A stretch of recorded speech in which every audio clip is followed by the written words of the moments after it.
नमस्कार दोस्तों, मैं राम भारद्वाज आपका स्वागत करता हूं आपकी शानदार जानदार ज़बरदस्त हिंदी कक्षा में, जहां पर हम हिंदी को बहुत ही शानदार ढंग से पढ़ने का और सीखने का प्रयास कर रहे हैं। हिंदी में अभी तक हमने 3 अध्याय पूरे कर लिए हैं, लगभग आज ये तीसरा अध्याय पूरा हो जाएगा, जिसका नाम है लिंग। हमने वर्णमाला को बहुत अच्छे देखा, हमने संज्ञा को बहुत अच्छे ढंग से देखा और हम अब लिंग को बहुत अच्छे ढंग से समझने का प्रयास कर रहे हैं। आज हम स्त्रीलिंग के संदर्भ में बातों को जानेंगे कि स्त्रीलिंग क्या होता है और स्त्रीलिंग संबंधी शब्दों को पहचानने के लिए या स्त्रीलिंग शब्दों को पहचानने के संबंध में कुछ नियम जो बताए गए हैं, उन नियमों को देखने का प्रयास करेंगे। हमारे पास जिम्मेदारी है कि हम कोर्स को बहुत ही शानदार ढंग से एक एक शब्द को समझाते हुए पूरा करें, बट इसके साथ में एक और शर्त है कि समय से पूरा करें, क्योंकि समय बहुत ज़्यादा नहीं लेना है। क्योंकि अगर मैं पढ़ाता हूँ तो मेरे को 6 महीने लग जाते हैं ठीक ठाक पढ़ाने में। अगर मेरे को और समय मिले तो साल भर में हिंदी में ख़त्म करूँ, तब जा कर के हिंदी कुछ परिपूर्ण मानी जाएगी। परंतु हमको परीक्षा के स्तर से पढ़ना है, तो हमको गहनता का भी ध्यान रखना है, यानी गहराई का भी ध्यान रखना है कि किस गहराई से हमको चीज़ों को देखना है, और हमको समय का भी ध्यान रखना है। तो आज की कक्षा में हम लोग क्या करेंगे, थोड़ा सा जो गति है उसको नियंत्रित रखेंगे, ना तो बहुत कम रखेंगे ना बहुत ज़्यादा रखेंगे, क्योंकि आज इस टॉपिक को पूरा करना है। ऐसा नहीं हो सकता है कि ये टॉपिक 15 मिनट का रह जाए और हम इसको फिर कल करें, तो ऐसा पॉसिबल नहीं है। कल से हम लोग वचन को शुरू करने वाले हैं, तो आप मेरे साथ में गतिशीलता के साथ लगे रहें। आपका स्वागत है, आपका वंदन है, आपका अभिनंदन है। गुड मॉर्निंग गाइज, जल्दी से आप लोग आ जाइए, फिर आज के शानदार सेशन को हम लोग शुरू करने वाले हैं। बहुत बढ़िया मेरे दोस्तों। बस आपके लिए एक शर्त है कि आप प्रतिदिन क्लास में जुड़ते रहें। जब जब भी लाइव क्लास हो, चाहे कुछ हो, कोई ब्याह हो, शादी हो, तीज हो, त्योहार हो, कुछ भी हो, कैसा भी समय हो, आपको क्लास को नहीं छोड़ना है। लाइव ही क्लास देखनी है, ये नियम आपका रहना चाहिए। बस चाहे कहीं हो, चाहे आप नोट्स बाद में बना लो उसके, आप क्लास के नोट्स हैं, पर क्लास को पढ़ आप क्लास में ही लें, लाइव में ही पढ़ लें, जिससे आपके दिमाग पर एक बर्डन बिल्कुल नहीं रहने वाला है कि भाई मुझे ये क्लास करनी है। क्योंकि अगर आप बैकलॉग इकट्ठे करते चले जाएंगे, एक के बाद एक के बाद एक क्लास इकट्ठी हो जाएगी, तो फिर जैसे जैसे क्लासेस बढ़ती चली जाएंगी, तो आप ये मान करके चलिए कि आपका सिलेक्शन भी आपसे उतना ही दूर होता चला जाएगा। जो व्यक्ति अनुशासित नहीं है, उस व्यक्ति का कुछ भी नहीं हो सकता है। टॉपिक है लिंग, और लिंग में इसको अंग्रेजी भाषा में क्या कहते हैं, लिंग को ही अंग्रेजी भाषा में जेंडर कहा जाता है। क्या कहते हैं बाबू, इसी को अंग्रेजी भाषा में जेंडर कहा जाता है। ठीक है, तो आज हम जो समझने वाले हैं, हमने पुल्लिंग के संदर्भ में सब चीजों को जान लिया है। आज हम स्त्रीलिंग जानेंगे। क्या जानेंगे बाबू, स्त्रीलिंग। स्त्रीलिंग शब्दों को पहचानने की वही तरकीब है जो मैंने आपको बताई थी, परंतु यहां पर स्त्रीलिंग शब्द के बारे में थोड़ी सी चर्चा कर लेनी है। अब आप यहां पर देखो, 2 शब्द से मिलकर के ये शब्द बना है। एक है यहां पर स्त्री और एक है यहां पर लिंग। लिंग का मतलब क्या है, संज्ञा का वह रूप जिससे किसी व्यक्ति अथवा वस्तु की जाति का पता लगता है। जाति भी कौन सी, कि पुरुष जाति से संबंध रखता है या स्त्री जाति से संबंध रखता है। यहां पर ये स्त्री नहीं है, स्त्री नहीं है, स्त्री है, क्योंकि बड़ी की मात्रा है। तो इनका उच्चारण जितना शुद्ध आप करेंगे, तो आपको हिंदी उतनी अच्छी आती हुई चली जाएगी।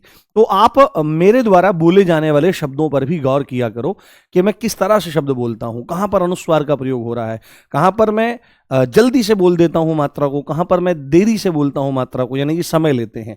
ये विषय जो है कि यहां पर ये स्त्री है या स्त्री है, ये विषय केवल और केवल वर्णमाला में मात्रा उच्चारण काल के आधार पर स्वरों के प्रकार पढ़ने से नहीं है कि आपने पढ़ लिया ह्रस्व है तो 1 मात्रा का समय लगता है, दीर्घ है तो 2 मात्रा का समय लगता है। ये चीजें आपको आगे तक काम आएंगी और शब्दों की शुद्धि यानी वर्तनी में भी काम आएंगी। यदि आप इनका सम्यक रूप से क्या करेंगे, आचरण करेंगे, इनको देखने का प्रयास करेंगे, तो चीजें बेहतर आपके लिए हो जाएंगी। तो यहां पर स्पष्ट रूप से हमको पता लग जाएगा, अगर लिंग लिखा है तो आप क्या लिखेंगे, आप सीधे लिखेंगे संज्ञा का वह रूप। अब यहां पर स्त्रीलिंग है तो लिंग की परिभाषा को स्त्री के साथ में हमको जोड़ देना है। तो संज्ञा का वह रूप, स्त्रीलिंग क्या है, संज्ञा का वह रूप, संज्ञा का वह रूप जिससे जिससे किसी व्यक्ति जिससे किसी व्यक्ति जिससे किसी व्यक्ति अथवा जिससे किसी व्यक्ति अथवा वस्तु कि स्त्री जाति होने का पता चलता है, कि स्त्री जाति होने का क्या जाति होने का, स्त्री जाति होने का, स्त्री जाति होने का पता चलता है, होने का बोध होता है, बोध लिख लो आप, बोध होता है, बोध होता है या पता चलता है, दोनों बातें एक ही हैं। बोध होना, पता चलना, दोनों एक ही बात है। बोध होता है या पता चलता है, उसको क्या कहते हैं, उसको स्त्रीलिंग कहा जाता है, स्त्रीलिंग कहा जाता है। जैसे कुछ शब्द आपके द्वारा यहां पर लिए जा सकते हैं, स्त्रीलिंग के उदाहरण स्वरूप में कुछ आपके द्वारा लिए जा सकते हैं। जैसे आप क्या लिखेंगे, जैसे आपने लिखा यहां पर लड़की, तो लड़की क्या शब्द है, आप देखो ध्यान से, यहां पर चीजों को देखने का प्रयास करो मेरे भाई। जो लड़की यहां पर शब्द लिखा हुआ है, ये लड़की शब्द कैसा है, ये संज्ञा है कि नहीं। मैं यहां पर लिख रहा हूं घोड़ी। जैसे अब देखो, मैं आपको एक चीज बताता हूं, घोड़े को शुद्ध तत्सम शब्द में क्या कहा जाता है, अश्व कहा जाता है। क्या कहा जाता है, अश्व कहा जाता है। घोड़े को अश्व कहा जाता है, पर्यायवाची शब्द है, ये आपको पता होगी बात। और अगर इसी का आप क्या देखें, स्त्रीलिंग देखें, तो अश्विनी होना चाहिए। क्या होना चाहिए, अश्विनी। तो अश्व मतलब घोड़ा, अश्विनी मतलब घोड़ी। और आपने एक चीज सुनी होगी, आपके बहुत सारे दोस्तों का नाम, या आप में से बहुत सारे लोग ऐसे होंगे जिसका कोई ना कोई दोस्त अश्विनी होगा, यानी कि अश्विनी शब्द स्त्रीलिंग है और वह किसी लड़के का नाम है, तो वो हो ही नहीं सकता। तो अगर आप किसी को बुलाते हो, ओ अश्विनी यहां आ, ओ अश्विनी यहां आ, तो एक्चुअली में आप उसकी पुल्लिंग होने पर ही संदेह खड़ा कर रहे हैं। आप उसको ये कह रहे हो, ए घोड़ी इधर आ ये आप उसको बोलने का प्रयास कर रहे हो। तो ये आपने यहां पर शब्द बताया। जैसे वस्तु के नाम में आप लगा सकते हो, देखो पगड़ी तो एक प्रकार के वस्त्र का नाम है, तो पगड़ी है, परंतु है तो किसी वस्त्र का नाम ना, तो संज्ञा का ही रूप है, परंतु बता क्या रहा है, किसी व्यक्ति अथवा वस्तु की जाति का बोध करवा रहा है। यह बात आपको बहुत अच्छे से पता होनी चाहिए, यह बात आपको समझ में आनी चाहिए। हाँ, तो हाँ, बहुत सारे लोगों का आया, तो आज उनको बताना कि भाई तेरा नाम जो है वो सही ढंग से रखा हुआ नहीं है, तो तू अश्विनी है भाई, तू घोड़ी है क्या तो ये शब्दों का बड़ा जाल होता है, बड़ी स्थिति रहती है इसमें। जैसे आ जाता है पुस्तक शब्द, तो पुस्तक शब्द अपने आप में क्या है, तो पुस्तक शब्द अपने आप में संज्ञा है, संज्ञा में भी जातिवाचक संज्ञा है, परंतु इसकी स्त्री जाति का भी पता लगता है यहां से कि ये आपका क्या है, ये आपका स्त्रीलिंग शब्द है, आदि आदि। तो यहां पर मूल बात क्या है कि संज्ञा का वह रूप जिससे किसी व्यक्ति अथवा वस्तु की स्त्री जाति होने का पता चलता है, का बोध होता है, वह स्त्रीलिंग कहलाता है। तो ये मूल परिभाषा हुई। आइए अब कुछ महत्वपूर्ण नियम, जैसे हमने पुल्लिंग में देखे थे, उन्हीं को देखने का प्रयास करते हैं और जानने का प्रयास करते हैं। यहां पर आप सामने स्पष्ट रूप से लिख लीजिए कि स्त्रीलिंग स्त्रीलिंग स्त्रीलिंग शब्दों की पहचान से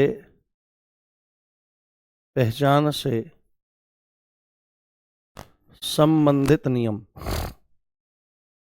स्त्रीलिंग शब्दों की पहचान के संबंध में नियम जो हैं वो कुछ हैं, उनको आपको देखना है, उनको आपको समझ लेना है। ठीक है, पहले मैं यहाँ पर एक लाइन खींच दूं, अंडरलाइन कर दूं, इसको अच्छा लगता है थोड़ा सा। चलो, पहला नियम आप सबसे पहले देखो मेरे साथ में, वो क्या आपका होना चाहिए स्त्रीलिंग संबंध में। जी नहीं बोलेंगे भैया, वरना अश्विनी। अच्छा नहीं भाई, नहीं यार, मैं तो तुम्हारा कमेंट ही नहीं पढ़ना चाहिए था, तुम तो बवाल करवा देते। ठीक है, चलो खैर, यहां पर देखो ध्यान से, यहां पर पहला जो नियम है वो क्या है, आपको सबसे पहले लिखना है कि नदियों के नाम, जो नदियां होती है ना, नदियां, ये पेपर में कैसे पूछेगा, आपको 4 चीजें देगा, नदियों के नाम, आपसे पर्वतों के नाम, है ना, ऐसे 3-4 चीजें दे देगा, पूछेगा स्त्रीलिंग कौन सा होता है, तो आपको बताना पड़ेगा कि नदियों, यहां पर क्या है, नदियों, ऊपर अनुस्वार लगा रखा है मैंने, नदियों के नाम स्त्रीलिंग होते हैं। क्या लिखना पड़ेगा बाबू, नदियों के नाम स्त्रीलिंग होते हैं, नदियों के नाम स्त्रीलिंग होते हैं, नदियों के नाम स्त्रीलिंग होते हैं, नदियों के नाम स्त्रीलिंग होते हैं। नदियां जितनी भी हैं उन सब के नाम स्त्रीलिंग होते हैं। जैसे अगर आप उदाहरण के तौर पर देखो तो नदियों के नाम आप बताओ, तो नदियों के नाम में जब भी भारत में नदियों का नाम आता है तो सबसे पहले गंगा नदी का ही स्मरण हो आता है। गंगा, गंगा है, उसके बाद यमुना है, गंगा है, उसके बाद यमुना है, यमुना के बाद गोदावरी है, गोदावरी है, गोदावरी के बाद क्या आ जाएगा, कृष्णा लिख सकते हो आप। क्या लिख सकते हो, कृष्णा लिख सकते हो। इसके बाद आप कावेरी लिख सकते हो।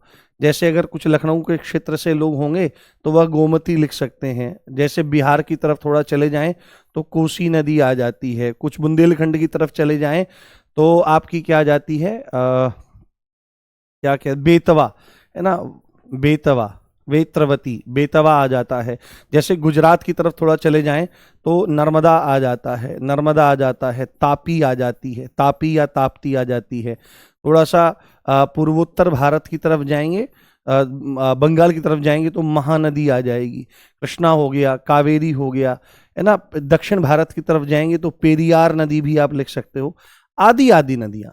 तो ये सब नदियों के जो नाम हैं वो सब स्त्रीलिंग हैं। गंगा बंगाल की खाड़ी की तरफ बहती है, यमुना गंगा में मिलती है, गोदावरी बड़ी चौड़ी होकर के चलती है, इत्यादि इत्यादि। ठीक है, और गोदावरी, नर्मदा लिख दिया हमने, हाँ नर्मदा लिख दिया।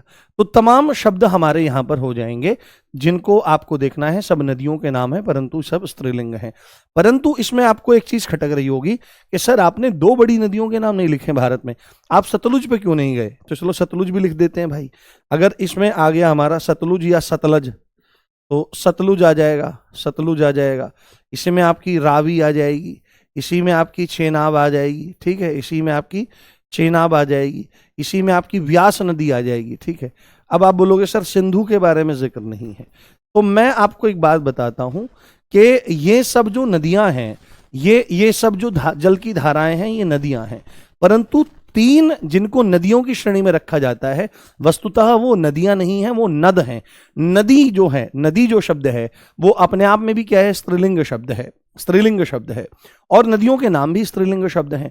परंतु जो हो ही नद, यानी कि नदियों से भी जो बहुत विस्तार है जिनका, अब ब्रह्मपुत्र है, ब्रह्मपुत्र नदी नहीं है। वैसे तो कह दिया जाता है कि नदी है, ब्रह्मपुत्र नदी है, परंतु ब्रह्मपुत्र नदी नहीं है, ब्रह्मपुत्र तो नद है।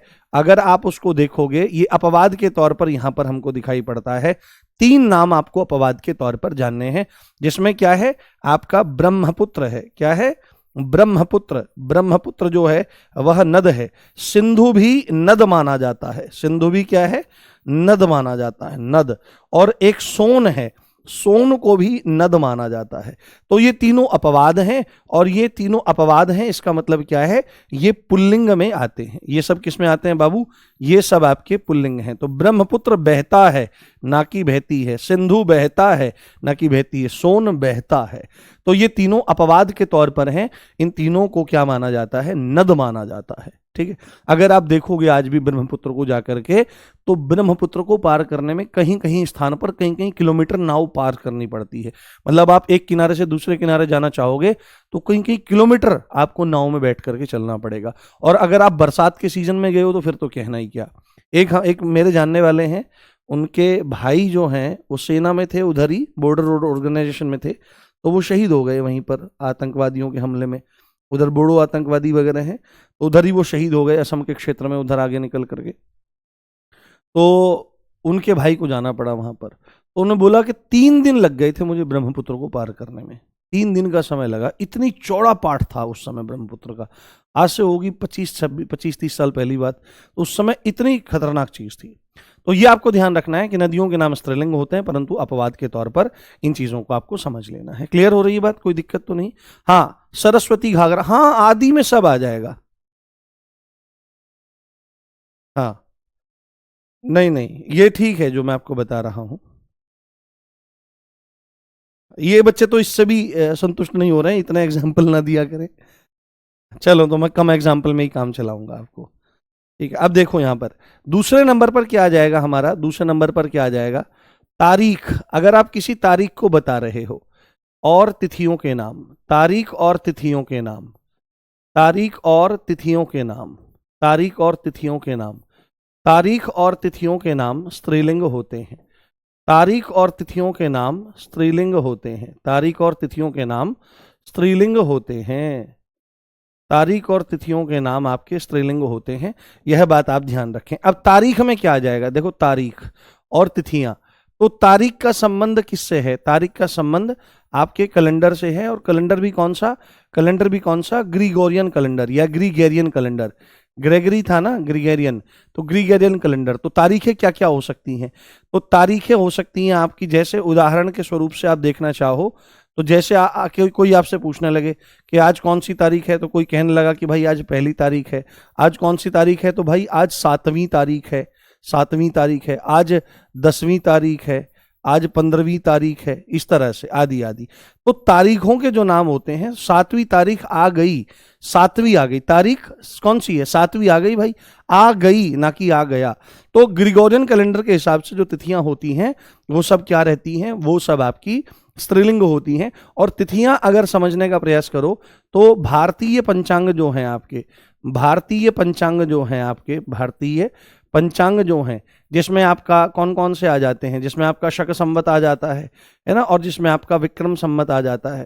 तो सर्व प्रसिद्ध जो है वह विक्रम संवत है। और तो इनकी तिथियां कौन सी होती हैं? तो जैसे आपने देखा होगा कि जब नवरात्र आते हैं, नवरात्र आते हैं तो नवरात्र में कन्या जमाई जाती है।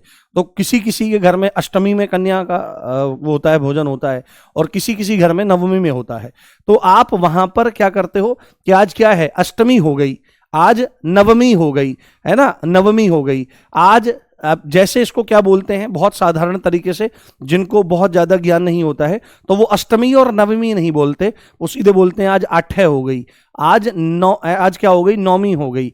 जैसे पूर्णिमा, जैसे अमावास्या, शब्द है अमावास्या, तो इत्यादि इत्यादि। उदाहरण के तौर पर अगर आप यहां पर देखना शुरू करेंगे, उदाहरण के तौर पर अगर आप देखना शुरू करेंगे तो इसमें जैसे जो पहली तिथि होती है उसको प्रतिपदा कहा जाता है। क्या कहते हैं?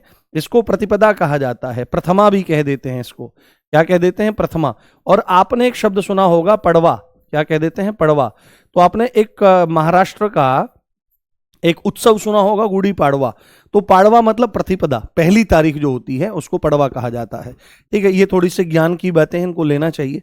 उसके बाद जैसे कोई कहने लगे तीज, तो तीज हो गया, तीज को ही तृतीया कहा जाता है। चतुर्थी हो जाती है, तृतीया, चतुर्थी हो जाती है तो चौथ लिख देते हैं कि भाई चौथ, चौथ, चौथ मतलब चतुर्थी के संदर्भ में यहां पर बात आ जाती है, आदि आदि। तो मैं आगे वैसे लिख रहा हूं, अष्टमी आ जाता है, जैसे आपका पूर्णिमा आ जाता है। क्या आ जाता है? पूर्णिमा आ जाता है। पूर्णिमा को ही पूनम कहते हैं। ठीक है, अब जिसका नाम पूनम हो उसको ये बात समझनी चाहिए कि उसका नाम पूर्णिमा के नाम पर पड़ा हुआ है। और यहां पर क्या है? मावस कह देते हैं कि भाई क्या है? मावस। वस्तुतः मूल शब्द है अमावास्या। क्या शब्द है? मूल शब्द है अमावास्या। तो अमावास्या, आदि आदि। तो जितनी भी हमारी तिथियां हैं प्यारे, वो तिथियां और तारीखों के नाम वो सब आपके क्या होते हैं? वो आपके स्त्रीलिंग होते हैं। इसमें कोई भी किसी भी तरह का अपवाद नहीं है। ठीक है।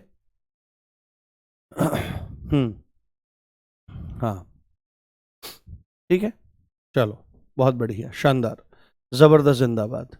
आगे बढ़ते हैं। चलो देखो अब तीसरे नंबर पर क्या है कि नक्षत्र जितने भी होते हैं, नक्षत्र। अब अगर आप में से किसी को ज्योतिष का ज्ञान होगा तो उसको पता होगा नक्षत्र क्या होते हैं। नक्षत्र, तो नक्षत्रों के नाम जो होते हैं वो आपके स्त्रीलिंग होते हैं। नक्षत्रों के नाम क्या होते हैं? नक्षत्रों के नाम आपके स्त्रीलिंग होते हैं। नक्षत्रों के नाम स्त्रीलिंग होते हैं। नक्षत्रों के नाम स्त्रीलिंग होते हैं। तो नक्षत्रों की संख्या कितनी है? पहली बात तो थोड़ा सा ये याद रखना चाहिए कि नक्षत्रों की कुल संख्या है 27। कितने? 27 नक्षत्र होते हैं, 27।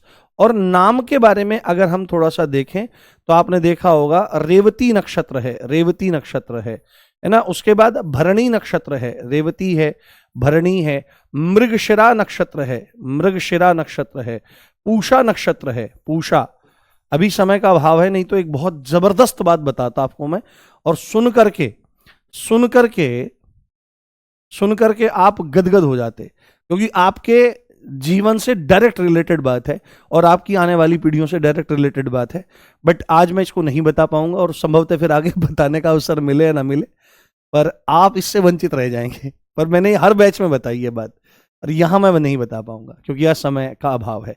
तो रेवती है, भरणी है, मृगशिरा है, पूषा है, चित्रा है ना, चित्रा है, आदि आदि। ऐसे 27 नाम हैं। तो ये सबके सब नाम क्या है? ये सबके सब नाम आपके स्त्रीलिंग होते हैं, यह बात आपको ध्यान रखनी चाहिए, यह बात आपको समझ लेनी चाहिए। चौथे नंबर पर जो नियम आ जाता है वो क्या है, जितने भी हमारे खाद्य पदार्थ हैं, वाह जी वाह, अब आया माल मसाले की बात। तो ये है जीवन का सार। खाद्य पदार्थ यानी भोजन, खाद्य पदार्थ यानी भोजन।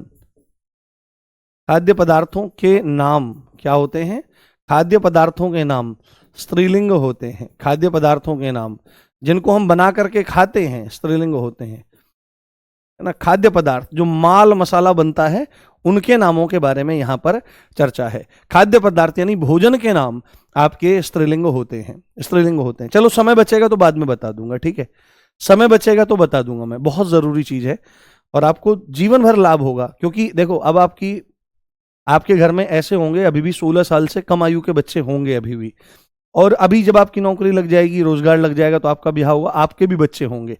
तो उनके संदर्भ में बात है वो कैसे पूरे जीवन निरोग रहें और कैसे उनकी बुद्धि बिल्कुल खतरनाक लेवल की रहे, उसके संदर्भ में एक बात है। वो प्रयोग मैं एक चीज बताना चाह रहा हूं, आयुर्वेद का है वो, आयुर्वेद का एक प्रयोग है, उसको हर व्यक्ति को करना चाहिए। उसको कहते हैं क्या, उसको स्वर्ण प्राशन कहा जाता है, ठीक है, उसके बारे में बताऊंगा मैं आपको। तो खाद्य पदार्थों के बारे में, भोजनों के बारे में अगर हम लोग चर्चा करें तो उदाहरण में क्या क्या आ जाता है, इनके नाम, इनके नाम जो हैं वो उदाहरण में आप क्या आ जाते हैं। जैसे भाई आज क्या बना है, तो भाई दाल बनी है, दाल भी भाई बढ़िया बनी हो, पहले तो क्या किया जाए, दाल को भिगोया जाए, दाल को भिगोने के बाद फिर उसको उबाला जाए, उसकी सब गंदगी जो निकल जाए, उसके बाद उसको बढ़िया पतीले में कढ़ाई में रगड़ रगड़ करके उबाला जाए। जो दाल मखनी होती है वो सबको बड़ी पसंद होती है, पर दाल मखनी में क्या होता है, दाल बना करके मक्खन डाल देते हैं लोग, पर दाल बना के मक्खन नहीं डाला जाता है। उसमें थोड़े राजमा रहते हैं, उड़द की दाल रहती है बिना पीसी हुई साबुत, उसको इतना पकाया जाता है घंटों घंटों कि उसी के भीतर से जो वसा होता है वो निकल करके बाहर आ जाता है। और क्या कहने, वो चावल हो और बस जीमो बढ़िया करके। तो दाल बनी है, जैसे दाल हो गई, जैसे पूरी बनी है, वाह जी वाह, दाल हो, पूरी हो, आलू का साग हो, ठीक है, आलू का साग। देखो साग का मतलब क्या होता है, जो घुट गया है बिल्कुल, जो बिल्कुल एक सार हो गया है उसको साग कहते हैं। सामान्यतः साग समझा जाता है किसको, कि भाई हरी पत्ते तोड़ करके पालक का, मेथी का, बथुआ का साग नहीं। साग का मतलब होता है जो घुट जाता है बिल्कुल, जिसमें कुछ चीज पता नहीं लगती अलग अलग, उसको कहते हैं। तो पूरी हो गई, जैसे भाई साहब कढ़ी हो गई, आ हा, कढ़ी, कढ़ी हो बढ़िया। अभी कढ़ी नहीं खानी चाहिए सर्दियों में, गर्मियों में थोड़ी कढ़ी को खाना चाहिए। तो दाल हो, पूरी हो, कढ़ी हो, रोटी हो, रोटी है, जैसे खिचड़ी है, खिचड़ी, आदि आदि। तो ये कुछ नाम जो हैं, और भी नाम ऐसे हो सकते हैं। तो ऐसे नाम जो हैं वो खाद्य पदार्थों के नाम स्त्रीलिंग होते हैं। परंतु यहां पर भी अपवाद है, यहां पर भी कुछ अपवाद है। कुछ कुछ खाद्य पदार्थों के नाम आपके पुल्लिंग होते हैं। जैसे हम यहां पर बोले रायता, रायता हम पढ़ के आए थे ना, रायता। तो रायता जो है, रायता भाई क्या कर रहे हो, रायता फैला दिया, रायता फैला दी नहीं, फैला दिया, ये थोड़ा ध्यान रखें। हाँ, RWA की टीम जो है वो जो राजस्थान में पढ़ाते हैं वह जा रही है भरतपुर में, तो आप मिल सकते हैं, आज 27 तारीख है, मिल जाएगी आपको टीम। तो रायता है, जैसे जैसे हलवा है, आह बढ़िया हलवा हो देसी घी में बना हुआ। और क्या है आपका रायता, हलवा। उसके बाद जो चावल होते हैं ना उनको भात कहा जाता है, तो भात आदि, ये आपके अपवाद हैं। ये क्या है, अपवाद हैं। ये तीनों ही नाम खाद्य पदार्थ होते हुए भी क्या हैं, ये खाद्य पदार्थ होते हुए भी तीनों के तीनों पुल्लिंग की श्रेणी में आ जाएंगे। किसमें आ जाएंगे, पुल्लिंग की श्रेणी में आ जाएंगे। यह बात आपको अच्छे से समझ लेनी है और अच्छे से जान लेनी है, ठीक, क्लियर। चावल भात एक ही तो होता है, भात, चावल बन गए, चावल बन गया, तो भात इक्वल टू चावल, चावल को ही भात कहा जाता है। जब ये बन जाते हैं तो इनको क्या कहते हैं, इनको भात कहा जाता है। मीठी भात, बहुत सारे क्षेत्रों में मीठी भात जो रहती है वो बड़ी प्रसिद्ध रहती है, बड़ा अच्छा लगता है। मीठी भात खाते होंगे आप लोग, उसमें शक्कर पड़ी रहती है, मतलब चीनी पड़ी रहती है, उसमें मेवा पड़े रहते हैं, उसमें सौंफ पड़ी रहती है। कभी वो खा के देखो क्या आनंद आता है। ये सब उल्टा उल्टा सीधा नहीं खाना चाहिए। उसके बाद अगला 5वां जो नियम है हमारा, क्या आ जाता है, मसालों के नाम। क्या आ जाते हैं प्यारे, मसालों के नाम, मसालों के नाम। मसालों के नाम स्त्रीलिंग होते हैं, मसालों के नाम स्त्रीलिंग होते हैं, मसालों के नाम स्त्रीलिंग होते हैं। मसालों के नाम स्त्रीलिंग होते हैं। जैसे मसालों के नाम में क्या आ जाए, मसालों के नाम में, तो बताओ, उदाहरण बताओ आप लोग। तो जैसे मसालों के नाम में क्या आ जाता है, हल्दी आ जाती है, हल्दी आ जाती है, हल्दी डाल दो, ठीक है। और उसके बाद क्या डाल दो, मिर्च, है ना, मिर्च लग गया, नहीं मिर्च लग जाती है, तो भाई मिर्च लग गई, आंख में लग गई, वो हरी मिर्च जो होती है, हाँ हाँ, मीठी भात अलग होती है, खीर अलग होती है, खीर को तो तस्मई बोला जाता है, वो अलग रहती है बाबू। तो हल्दी हो गई, मिर्च हो गई, उसके बाद आपका क्या हो गया, लौंग हो गई, लौंग भी मसाला है, लौंग, इलायची, लौंग, इलायची, सुपारी, सुपारी भी मसाला होता है, ठीक है, सुपारी भी मसाला होता है। परंतु इसका सेवन जो करना चाहिए वो बिना तंबाकू के करना चाहिए, तंबाकू के साथ करेंगे तो दिक्कत हो जाएगी, समस्या आपकी वहां पर बन जाएगी। जैसे इसमें सौंफ आ जाता है, क्या आ जाता है, सौंफ आ जाता है। जैसे इसमें दालचीनी आ जाता है, दालचीनी जो रहती है ये भी आपका मसाला है, बहुत बढ़िया मसाला होता है, दालचीनी का सेवन करना चाहिए। और अगर किसी को हृदय संबंधी समस्या हो, उसके लिए कोलेस्ट्रॉल वगैरह जो है, तो जिसको बढ़ गया है उसके लिए दालचीनी, दालचीनी और अर्जुन की छाल का काढ़ा बड़ा अच्छा होता है।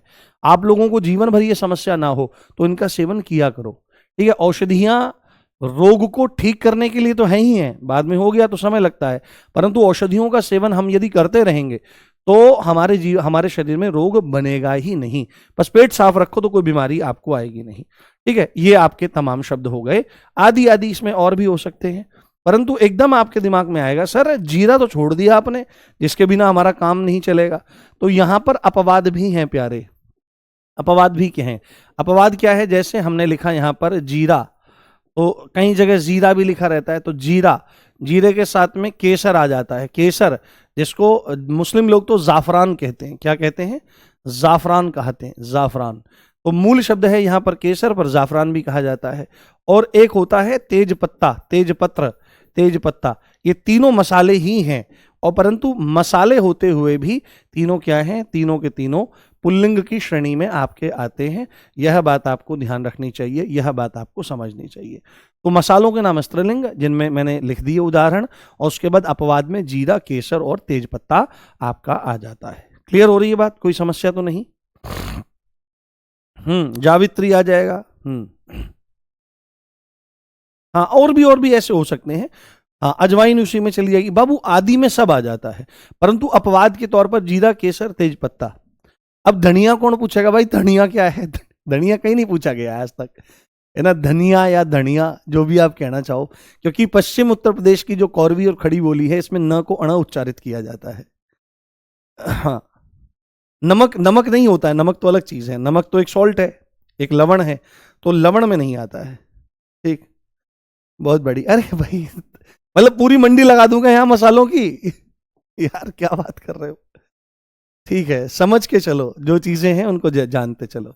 उसके बाद जो राशियां होती हैं आपकी, राशियां, तो 12 राशियां हैं, राशियों के नाम जो होते हैं, राशियों के नाम जो होते हैं वह आपके स्त्रीलिंग होते हैं, राशियों के नाम जो होते हैं वह आपके स्त्रीलिंग होते हैं, राशियों के नाम आपके स्त्रीलिंग होते हैं। राशियों की संख्या कितनी है, तो राशियां हैं 12, संख्या कितनी है, राशियां हैं 12।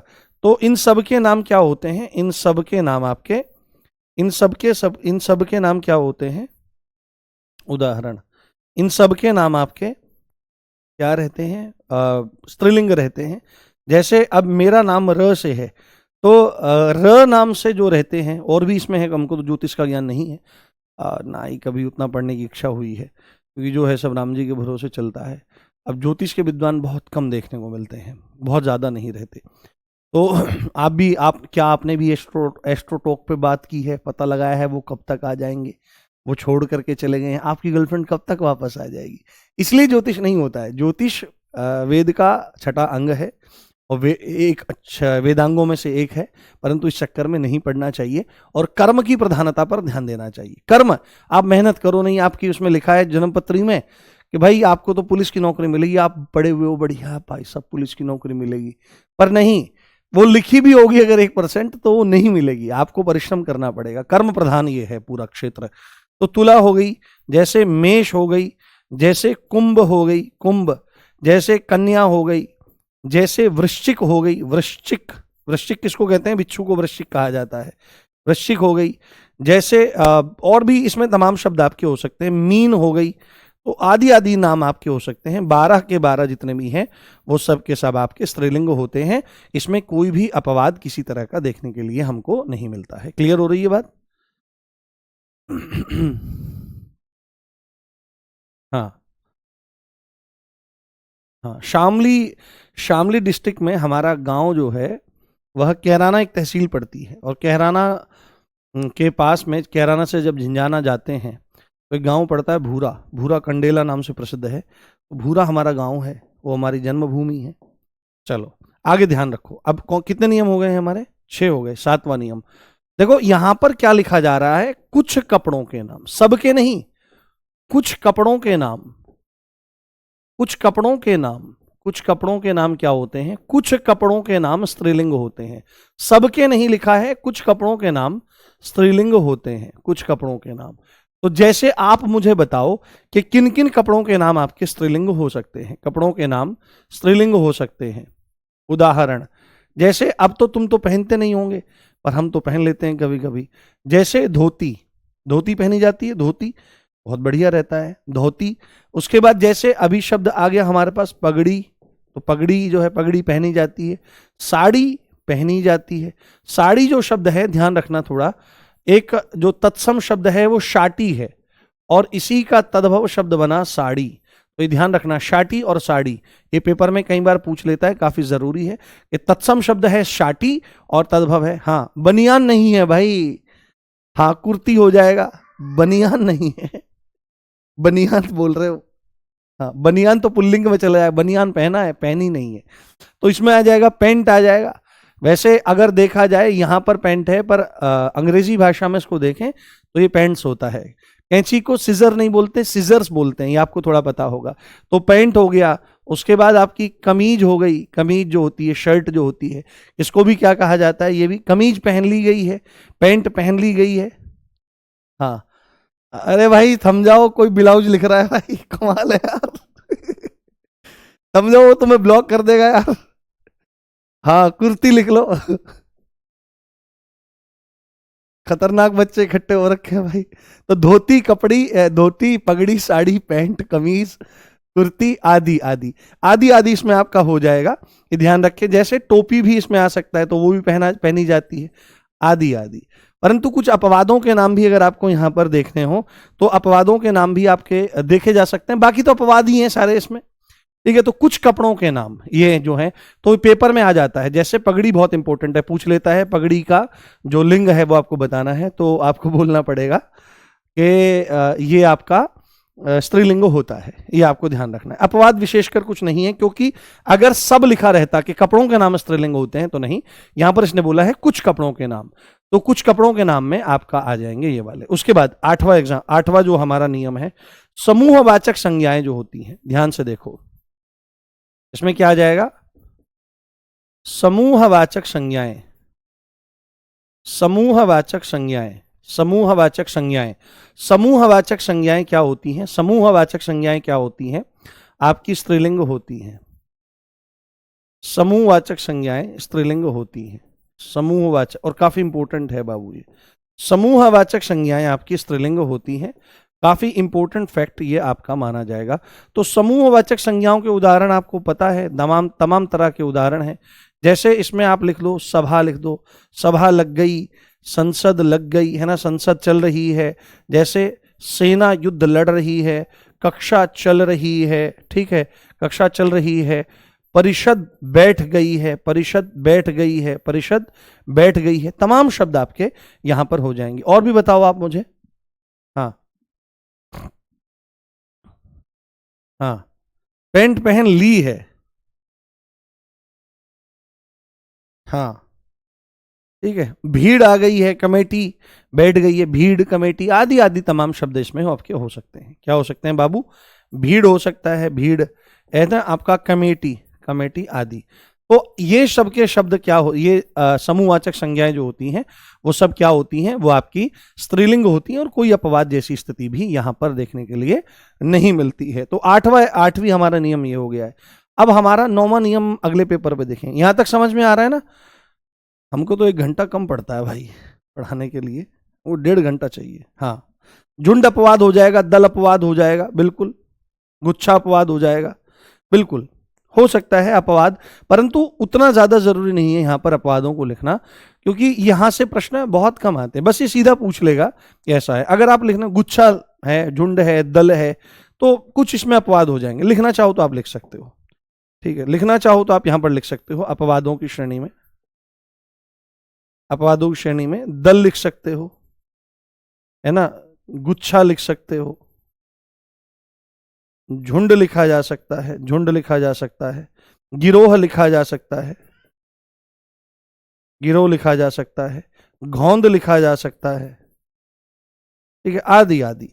तो ये आपके अपवाद हैं, ये आपके समूहवाचक संज्ञा होते हुए भी, समूहवाचक संज्ञा होते हुए भी ये क्या हैं, ये आपके पुल्लिंग शब्दों की तरह से व्यवहार करते हुए नजर आते हैं।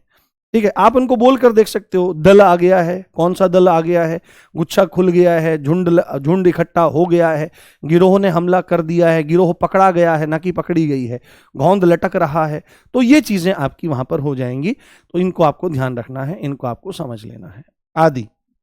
उसके बाद अगला हमारा नौवे को ध्यान रखो थोड़ा। नौवा बहुत जरूरी है, भाषा, बोली और लिपि। तो भाषाओं के नाम, भाषाओं, लिपियों, लिपि में दोनों छोटी की मात्रा रहती है, भाषाओं, लिपियों और बोलियों के नाम, भाषाओं, लिपियों और बोलियों के नाम, और बोलियों के नाम, और बोलियों के नाम आपके स्त्रीलिंग होते हैं। ये इसमें तो कोई अपवाद नहीं है, इसमें तो स्पष्ट रूप से सब चीजें दिखाई देंगी, स्त्रीलिंग होते हैं, ये नाम स्त्रीलिंग होते हैं। जैसे आप यहां पर देखो, यहां पर भाषाओं की बात है, यहां पर लिपियों की बात है, और यहां पर बोलियों की बात है। तो भाषाओं के उदाहरण में अगर आपको देखना है, भाषाओं के उदाहरण देखने हैं, तो इसमें हम लिख सकते हैं संस्कृत। क्या तुमको संस्कृत आती है? ऐसे तो बोलते हैं तुम्हें संस्कृत आती है, तो संस्कृत आती है। अंग्रेजी आती है, तो इसमें आप लिखोगे अंग्रेजी। इसमें आप लिखोगे, क्या लिखोगे, इसमें आप लिखोगे कि भाई हिंदी आती है, हिंदी आती है, ठीक है, पेपर में हिंदी आती है ना कि आता है, तो आदि आदि। जैसे इसी में आप लिखना चाहोगे कि भाई तुमको पंजाबी आती है, तुमको मणिपुरी आती है, तो तमाम, तो जितनी भी भाषाएं होती हैं उन सब के नाम आपके क्या होते हैं, आपके स्त्रीलिंग होते हैं, और देयर इज नो एक्सेप्शन। उसके बाद यहां पर अगर आप लिपियों के उदाहरण देखना चाहो, तो लिपियों के उदाहरण भी आपके द्वारा देखे जा सकते हैं।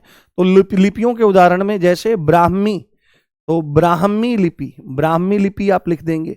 जैसे आप देवनागरी लिपि, तो लिपियां के कौन सी लिपि में लिखा है, लिपि में लिखा है, लिखने के बारे में शब्द है, पर देवनागरी लिखी गई है, देवनागरी लिखी गई है, ब्राह्मी लिखी गई है, खरोष्ठी लिखी गई है, तो आदि आदि। तो ब्राह्मी, देवनागरी, खरोष्ठी।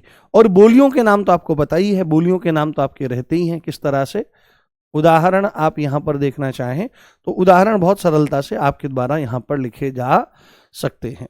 तो उदाहरण में क्या क्या आ जाएगा बोलियों में, जैसे आप देखो कौरवी है, जैसे कौरवी है, जैसे बुंदेली है, जैसे कन्नौजी है ना, बुंदेली है, जैसे कन्नौजी है, कन्नौज का क्षेत्र जो है, जैसे इसमें हैदराबादी है, ए भैया तू कहाँ को जा रहा, मैं तो कहीं भी नहीं जा रहा, मैं तो तेरे ऊपर बैठा, इत्यादि इत्यादि, इस तरह से बोलते हैं, हैदराबादी हो गई।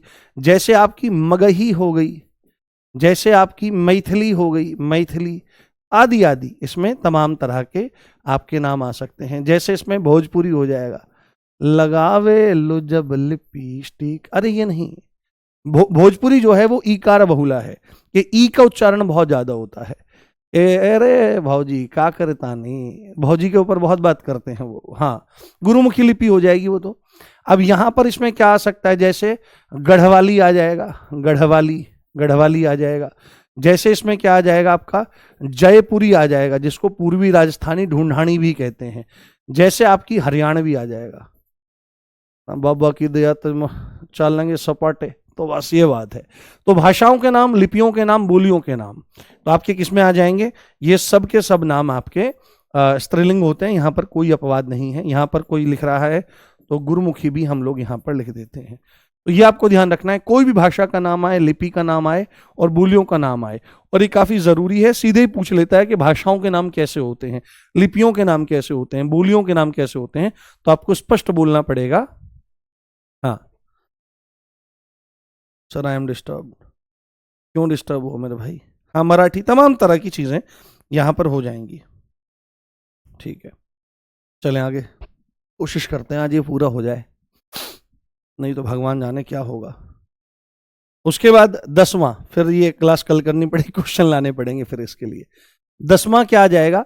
ईया प्रत्यय वाले शब्द। क्या? ईया प्रत्यय, ईया प्रत्यय वाले शब्द, जिन शब्दों के अंत में ईया प्रत्यय लगा रहता है, ईया प्रत्यय वाले शब्द, ईया प्रत्यय वाले शब्द, ईया प्रत्यय वाले शब्द स्त्रीलिंग होते हैं। जिन भी शब्दों के अंत में ईया रहता है वो आपके स्त्रीलिंग होते हैं। वो क्या होते हैं बाबू? वो आपके स्त्रीलिंग होते हैं। तो प्रत्यय ईया लगा होना चाहिए। तो यहां पर ये पॉइंट आ जाएगा हमारा, ईया प्रत्यय वाले शब्द हैं, ईया प्रत्यय वाले शब्द। तो आप देखो उदाहरण क्या हो जाएगा, उदाहरण क्या हो जाएगा, जैसे उदाहरण के तौर पर आ जाएगा क्या कि लुटिया, जैसे आएगा खटिया, जैसे आएगा बिटिया, है ना, बिटिया, जैसे आ जाएगा कुटिया। हाँ कुटिया। ये और शब्द बताओ इसमें आप, जिसमें ईया आता हो, अंत में ईया आता हो, तो आप देख भी सकते हैं ये छोटे ई की मात्रा है। हाँ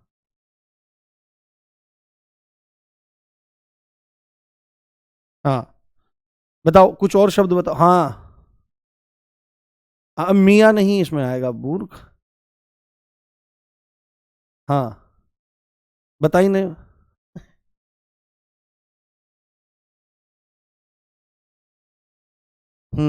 लठिया हो जाएगा।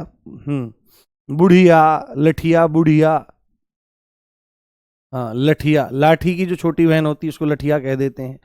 जैसे इसमें बुढ़िया आ जाएगा, जैसे इसमें आ जाएगा चूहिया, चूहा और चूहिया, चूहिया आ जाएगा। और क्या हो जाएगा शब्द इसमें, और बताओ एक दो शब्द।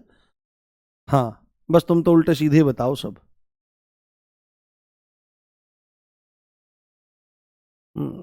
हाँ मुझे पता ही था, जब कुटिया आएगा तो कुतिया जरूर आएगा। लो तो वो भी लिख देते हैं। अब देख सकते हैं क्या चीज है, आदि, आदि।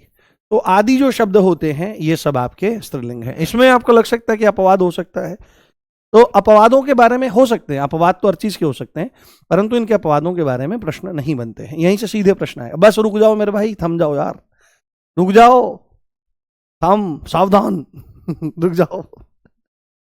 हाँ उसके बाद हमारा क्या आ जाएगा, यहीं पर लिख लेते हैं साइड में ही, कि ईया है, एक इमा प्रत्यय होता है। इमा क्या प्रत्यय होता है? इमा क्या होता है हमारे बाबू? इमा प्रत्यय होता है। इमा, इमा नदी शुभ जलाम शोभयंतो सरस्विनो, हनुमान जी ने श्लोक बोला जब राम जी से मिले वो। इमा, इमा प्रत्यय वाले शब्द, इमा प्रत्यय वाले शब्द, इमा प्रत्यय वाले जो शब्द होते हैं वो आपके स्त्रीलिंग होते हैं, वो आपके स्त्रीलिंग होते हैं। इमा प्रत्यय वाले शब्द जो होते हैं वह आपके स्त्रीलिंग होते हैं। तो इमा प्रत्यय क्या होता है? इमा, तो अंत में ई आए, अंत में इमा आएगा। तो उदाहरण देखो इमा प्रत्यय का, जैसे आपने सुना होगा, आपने सुना होगा अष्ट सिद्धि नौ निधि के दाता, अष्ट सिद्धियां। तो ये 8 प्रकार की महासिद्धियां होती हैं, ये प्राप्त होती हैं। लोगों को लगता होगा कि ये तो सब मूर्खतापूर्ण बातें हैं, पर ये मूर्खतापूर्ण बातें नहीं हैं। इसमें बुद्धि इतनी विकसित हो जाती है साधना करते करते, साधना मतलब अनुसंधान करते करते, रिसर्च करते करते, ये जो शरीर का रिसर्च करते हैं। गोरखनाथ जी ने भी कहा है जो जो पिंडे सोई ब्रह्मंडे, ये बात आती है। तो जो जो ब्रह्मांड में है उसी का सूक्ष्म रूप ये देह है, और हर अणु एक ब्रह्मांड है। तो जब विज्ञान को समझ जाता है तब सिद्धियों को समझ जाता है। तो एक सिद्धि का नाम है लघिमा, तो लघु हो जाता है, छोटा हो जाता है, बहुत छोटा हो जाता है, अपने आप को अणु अणु के आकार का कर लेता है। हनुमान जी जब लंका में प्रवेश हुए तो उन्होंने अणु के समान आकार बना दिया, छोटा सा आकार बना दिया। एक होता है महिमा, क्या होता है? महिमा। महिमा में क्या हो जाता है? महिमा में बड़ा हो जाता है, खूब विशाल हो जाता है। अब देखो तो मिलता है कि हनुमान जी ने बहुत बड़ा आकार बना दिया, तो ये झूठ बात नहीं है। अष्ट सिद्धियां जब सिद्ध हो जाती हैं, दुर्लभ होती हैं, करोड़ों में किसी एक को होती है, जो साधन करते हैं उनको मिलती है। परंतु ये सब सत्य है, झूठ नहीं है। इनका विज्ञान बड़ा गहरा है, विज्ञान है, ये विशुद्ध विज्ञान है, विशुद्ध विज्ञान है। एक विशुद्धानंद सरस्वती जी करके महात्मा थे वाराणसी में। जर्मनी के और जगह जगह के जो वैज्ञानिक थे पश्चिम के, वो उनके सामने आकर के वो हो जाते थे। वो सूर्य की विकिरणों का इस्तेमाल करते थे और जो चीज भी कोई कहता था उसको ही प्रस्तुत कर देते सूर्य की रश्मियों के माध्यम से। उनके बारे में थोड़ा पढ़िएगा आप। लघिमा हो गया, महिमा हो गया, गरिमा। गरिमा, गरिमा शब्द है तो गरिमा शब्द एक तो होता है इज्जत से संबंधित, एक गरिमा होता है वजन को बढ़ा लेना। आपने देखा कि भाई अंगद जी ने जाकर के पैर जमा दिया रावण की सभा में कि मेरा पैर उठाओ कोई, तो पैर उठा क्यों नहीं? क्योंकि गरिमा नाम की सिद्धि थी, इतना ज्यादा वजन हो गया। उसके बाद सामान्य आ जाते हैं कि लालिमा छा जाती है। क्या छा जाती है? लालिमा। लालिमा, आकाश में लालिमा आ जाती है, सुबह के समय भी, शाम के समय भी। उसके बाद अब जहां पर हरा हरा सब कुछ दिखाई देता है वहां पर हरितिमा रहती है। उसके बाद क्या रहती है? पीतिमा। पीतिमा, पीला पीला रहता है तो पीतिमा हो जाती है। और जैसे क्या हो जाता है, जैसे कहीं पर बहुत काला काला रहता है तो कालिमा। ये काली माता नहीं है, ये काली मां नहीं है, ये काली मां है। तो महिमा भी शब्द हो सकता है, आदि आदि शब्द। तो आप सब देख सकते हैं इन शब्दों के अंत में हमको क्या दिखाई पड़ रहा है। इन शब्दों के अंत में हमको दिखाई पड़ रहा है सब में इमा प्रत्यय है। लघिमा, महिमा, गरिमा, लालिमा, हरतिमा, पीतिमा, कालिमा, आदि आदि शब्द। ठीक है, क्लियर हो रहा है सब? हाँ, प्रतिमा, रिद्धिमा, बिल्कुल बिल्कुल हो जाएगा मेरे भाई। नहीं, साइमा कैसे हो जाएगा? साइमा में ईमा थोड़ी है, माँ है, ई थोड़ी है उसमें, ये ध्यान रखो आप। क्लियर हो रहा है? एक बार थम्स अप करके बताओ मुझे। हाँ, एक बार मुझे थम्स अप करके बताओ। लंगोटिया कहां से आ गया यहाँ पे? बहुत सुंदर मेरे बच्चों। हाँ, प्रतिदिन आया करो ऐसे ही। अरे दादी माँ नहीं आएगा भाई इसमें, तुम खतरनाक हो भाई बालकों। चलो उसके बाद अगला हमारा कौन सा नियम हो रहा है? 11 हो गए। 12वां नियम देखो, आज तो मुझे लगता नहीं है पूरा हो जाएगा, तो फिर आज इसी के बाद यहीं पर विराम दे देंगे इसको। उसके बाद देखना है वे भाववाचक संज्ञाएं। वे भाववाचक संज्ञाएं, ये देखो गिया कैसा बना है। वे भाववाचक संज्ञाएं जिनके अंत में हट वट है ना, घबराहट है ना, सजावट। हाँ चलो, बहुत बढ़िया, समझ में आ रहा है, बहुत बढ़िया, शानदार मेरे दोस्तों। तो जिनके अंत में क्या आता है? जिनके अंत में आपका आपका यहां पर लिखते हैं, एक मिनट, अलग कलर से इसको लिखेंगे और इसमें करने का प्रयास करेंगे। तो जिनके अंत में ट आता है, वट आता है, हट, ये प्रत्यय आते हैं। जिनके अंत में ट, वट और हट प्रत्यय आते हैं, प्रत्यय आते हैं, प्रत्यय आते हैं, प्रत्यय आते हैं, क्या कहलाते हैं? वे आपके आते हैं। वे शब्द स्त्रीलिंग होते हैं। क्या होते हैं? वे शब्द स्त्रीलिंग होते हैं। वे शब्द स्त्रीलिंग होते हैं। वे शब्द स्त्रीलिंग होते हैं। जैसे उदाहरण के तौर पर, उदाहरण बताओ आप मुझे, उदाहरण जहां पर दिखता हो आपको। जैसे हमने यहां पर लिखा घबराहट, है ना, जैसे हमने लिखा यहां पर घबराहट, जैसे हमने यहां पर लिखा सजावट। घबराहट हो रही है भाई, तो घबराहट होगी कब? अभी जब पढ़ने का समय, अब तो पढ़ नहीं रहे हो, जब पेपर नजदीक आ जाएगा, ओ भाई घबराहट हो रही है, क्यों भाई पेपर कैसे निकलेगा, मेरा तो जिंदगी खराब है। तो आज से जो परिश्रम कर रहा है उसको परीक्षा के समय घबराहट नहीं होगी, जो लगा हुआ है उसको घबराहट नहीं होगी, सजावट हो जाएगा। उसके बाद लिखावट शब्द हो सकता है। क्या हो सकता है? लिखावट शब्द हो सकता है। ठीक है, घबराहट, सजावट, लिखावट। उसके बाद यहां पर शब्द हो सकता है आपका बनावट, कि भाई बड़ी बनावट है इसमें, तो बनावट, आदि आदि शब्द। जैसे आपके द्वारा क्या लिखा जा रहा है? झंझनाहट हो सकता है, हाँ, मिलावट हो सकता है, हाँ मिलावट की गई है, लो मिलावट हो जाएगा, झंझनाहट। क्या आपके उसमें नमक है? नहीं, तो झंझनाहट झेलो। झन झनाहट, झंझनाहट। और बताओ, झंझनाहट हो रही है। हम्म। बस और तो है ही नहीं तुम्हारे पास शब्द, यही घूम कर आ रहा है। हाँ, क्या मुस्कुराहट है, कड़वाहट, हाँ ठीक है, बस बहुत हो गया, बस रुक जाओ, थम जाओ, बस। तो आदि आदि शब्द जो हैं वो सब क्या हो जाएंगे, वो आपके स्त्रीलिंग माने जाएंगे, ठीक है। ये आज टॉपिक पूरा नहीं हो पाया और अभी भी पूरा नहीं हो पाएगा, फिर अगली क्लास में दिक्कत हो जाती है। तो कल मैं ना कुछ क्वेश्चन भी इसके लेकर के आऊंगा जो पीवाईक्यू से रिलेटेड होंगे, तो आपको थोड़ा सा आइडिया भी हो जाएगा और कल ये सेशन हमारा पूरा हो जाएगा, ठीक है। देखो मैं अपना भरसक प्रयास कर रहा हूं, बट मैं जल्दी जल्दी चल के घास नहीं काट सकता हूं। तो आशा करता हूं आपको क्लास बहुत बढ़िया लगी होगी, मजा आया होगा, शानदार सेशन आपका रहा। एक बार मुझे बताइए कि कोई दिक्कत, कोई समस्या, कोई परेशानी तो नहीं है, आनंद ले रहे हो, पूरा समझ में आ रही है सब चीजें? हाँ। हाँ, गिरावट हो सकता है, फुसफुसाहट हो सकता है, अरे रुक जाओ भाई, मुझे पता है आप ब्रह्मांडाधिपति हो। हाँ, बहुत शानदार, करिश्मा, कुछ भी लिख दो, करिश्मा। हम्म। सानिया मिर्जा, सब लिख दो जितने भी नाम है, ठीक है। आपका प्यार ऐसे ही बना रहे, खूब आनंद से आप पढ़ते रहो। बस एक चीज का ध्यान रखना, चाहे कुछ हो, कुछ हो, चाहे कुछ भी स्थिति जीवन में हो, क्लास लाइव ही देखनी है, ये बात ध्यान रखनी है बस। जिस दिन तक आखिरी क्लास चलेगी लाइव देखना, हिंदी पूरी आ जाएगी, 37 में 37 करके आओगे पेपर में, इस बात का ध्यान रखना। चलिए अपना ध्यान रखिए, मिलते हैं कल, इस टॉपिक को कल कंप्लीट करेंगे, कुछ क्वेश्चन भी लेकर के आएंगे और पेपर से संबंधित ये टॉपिक पूरे हमारे तैयार होते चले जाएंगे। जय हिंद, जय भारत, नमस्कार, love you all guys, bye, take care all.